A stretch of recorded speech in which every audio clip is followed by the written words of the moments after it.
Welcome to this short report about the European Parliament, a parliament representing almost 500 million people from the 27 member states of the EU.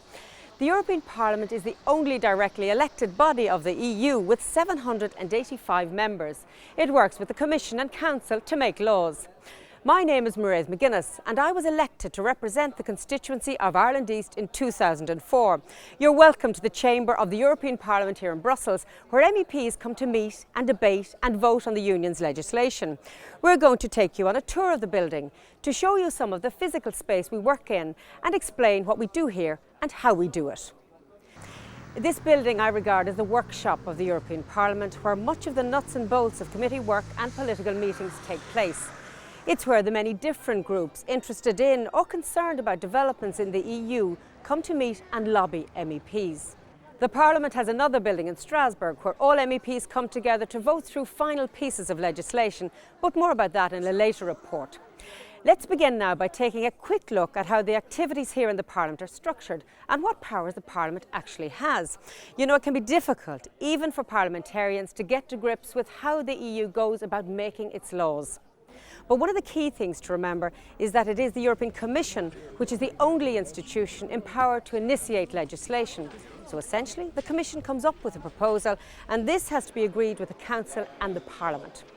European laws broadly fall into two categories, directives or regulations, and there is a distinct difference. A directive sets out the objectives of a piece of legislation, but it gives Member States the freedom and flexibility to decide on how to reach those objectives. With regulations, on the other hand, the actual detail is spelt out in the legislation and implemented in a uniform way across all the 27 member states. Regulations apply, for example, in relation to rules around animal transport. When the Commission proposes a new law, it goes to the relevant parliamentary committee here for us to scrutinise. An MEP gets the job of drawing up a report on the proposal. And then this report is discussed and voted on by the committee, usually after several amendments are tabled by members. After this, the report goes to the full sitting of the Parliament, and sometimes it can take 3 attempts before the legislation is finally adopted. Sometimes, on the other hand, no agreement is reached.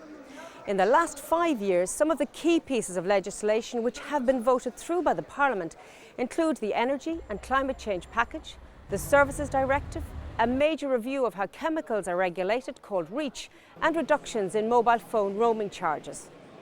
Committees also debate current global and EU issues and propose resolutions and debates. But MEPs also deal with local and national issues raised with us by our constituents. We help inform the Commission about problems and issues in our own member state, and we try to find solutions.